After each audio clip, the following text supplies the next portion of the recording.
আজ আরও একটা রেসিপি নিয়ে চলে এসেছি পনিরের পোলাও। এর জন্য প্রথমে পনিরগুলোকে ভালোভাবে ভেজে নিতে হবে।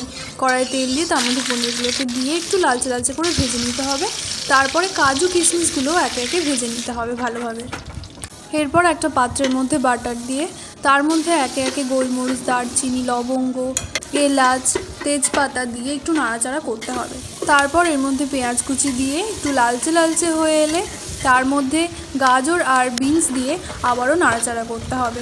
একটু ভাজা ভাজা হয়ে এলে এর মধ্যে হলুদ গুঁড়ো, স্বাদ মতো লবণ দিয়ে আবারও কিছুক্ষণ নাড়তে হবে। এরপর এর মধ্যে ধুয়ে রাখা চাল দিয়ে দিতে হবে আর তার সাথে পরিমাণ মতো জল দিতে হবে। 2 কাপ চাল দিলে তার মধ্যে 2 কাপ জল এবং আরও 1.5 কাপ জল দিতে হবে। এরপর এর মধ্যে ভেজে রাখা পনির, কাজু কিশমিশ, জিরের গুঁড়ো, সামান্য পরিমাণে চিনি আর অল্প পাতিলেবুর রস দিয়ে ভালোভাবে মিশিয়ে দিতে হবে।